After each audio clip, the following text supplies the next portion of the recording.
Assalamualaikum warahmatullahi wabarakatuh, teman-teman. Perkenalkan, saya Novera Aprilia.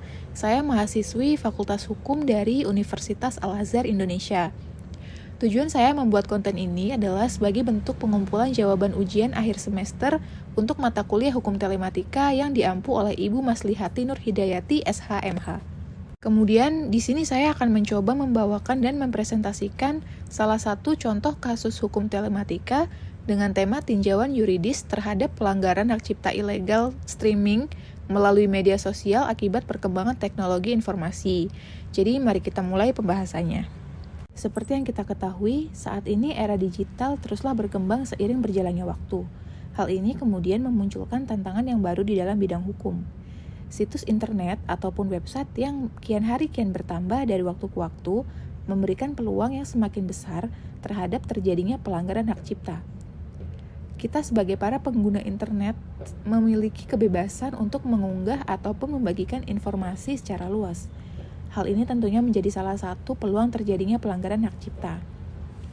Akses yang mudah dan cepat ini bisa memudahkan siapapun untuk memperbanyak, memodifikasi, ataupun menyebarluaskan informasi dari hak cipta tersebut.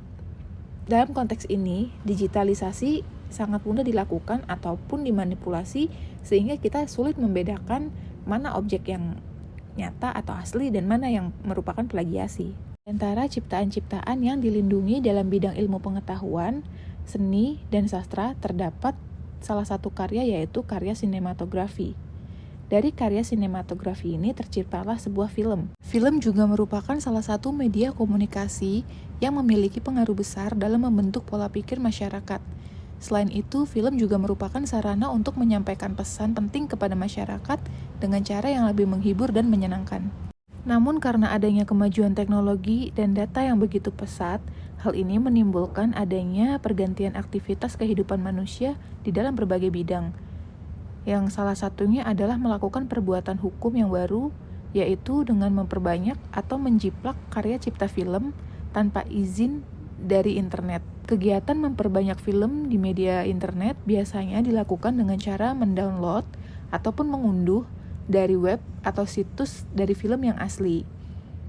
Selain melakukan pengunduhan atau pendownloadan secara ilegal, saat ini masyarakat juga melakukan pembajakan melalui fitur broadcasting live.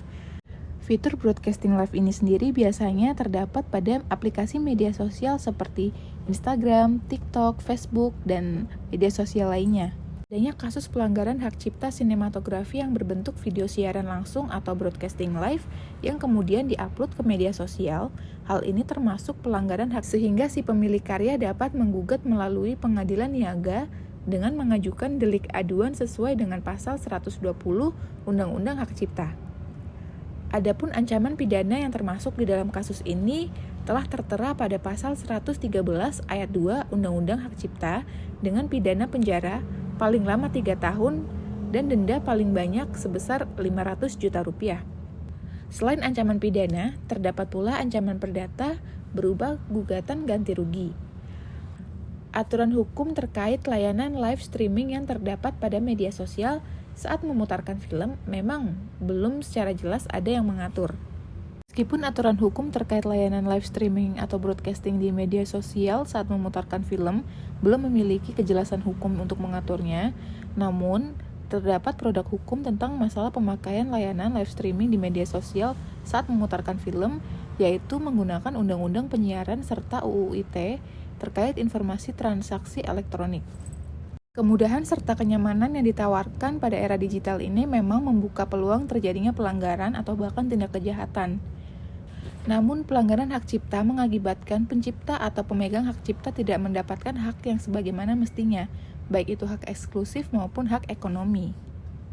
Dengan adanya teknologi internet yang semakin canggih ini, seharusnya kita sebagai masyarakat dapat memanfaatkannya dengan sebaik mungkin untuk melakukan hal-hal yang lebih berguna dan tidak melakukan pelanggaran hukum.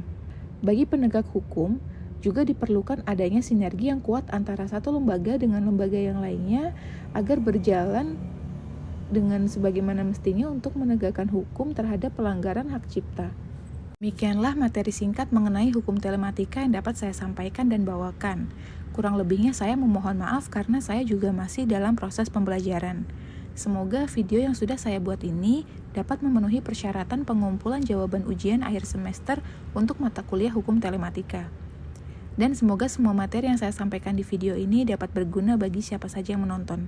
Kurang lebihnya saya mohon maaf. Saya pamit undur diri. Wassalamualaikum warahmatullahi wabarakatuh.